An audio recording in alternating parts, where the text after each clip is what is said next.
Hey guys, it's Shaw coming to you from St. Paul. We miss you all a lot, and we hope you're all doing well and are staying healthy. It's snowing here. The dog is snoring, so if you hear that, sorry in advance.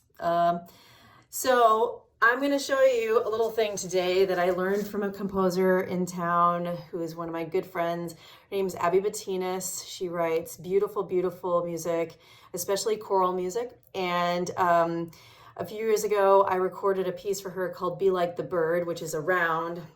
And when I got to her house to look at the score, the whole living room was full of pieces of paper like this all over the place. And I was like, what the hell?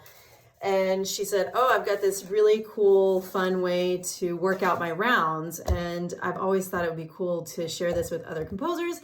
So here you go. This is a slightly more fun, more than slightly, I'd say sufficiently more fun way to work on a round if you're working on a round.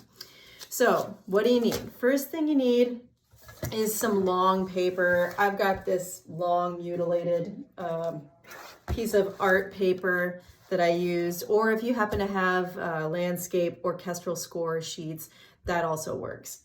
And you also need a ruler or just something stiff that can be used to brace the paper. So I've got this foam stuff that came with my air conditioner, and I just cut it to the length of what I hoped a measure would be. And then finally, you need some sort of fine-tipped pen, and I really love these Tombow double-ended brush pens. On one side it's kind of a paintbrush tip, and on the other side it's this pen tip. I love it, and they come in all sorts of great colors, and I love color, so there you go. Okay, so let's say you're gonna write row, row, row your boat. Okay, so first thing you want to do is put a staff along a long sheet of paper. So I used my handy dandy ruler that has picas on it. Picas are the measurement that newspapers use to measure things out usually. And I think it's kind of a perfect distance for staffs. So first I made my long sheet of staff paper. And then you take the staff paper and you line it up at the top of your ruler or whatever you've got, but put it at a slight angle.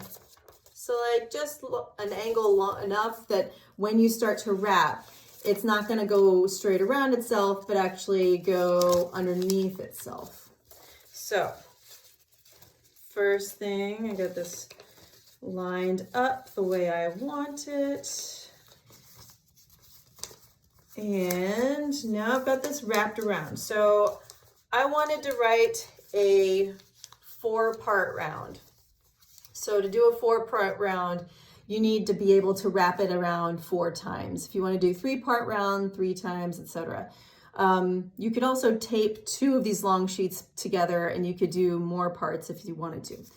You take a pen, after you've got this wrapped around, take a pen and draw your bar lines along each side.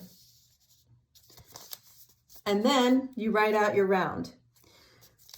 So the back side, you've got all these blank measures, and if I had a longer piece of paper, I could have had one more measure here. The back side is measure 2, 4, 6, and theoretically 8.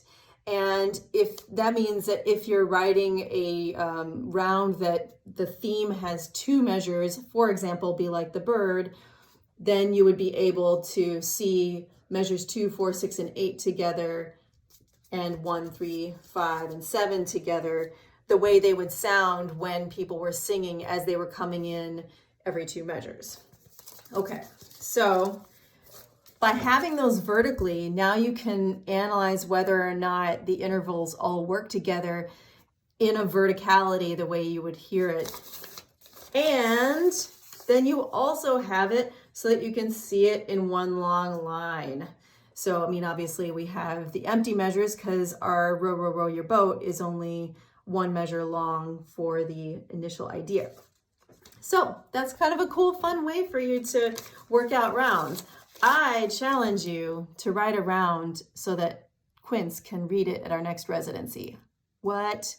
We'll record it. We'll send it to you. It'll be fun. Okay? Talk to you soon. Bye.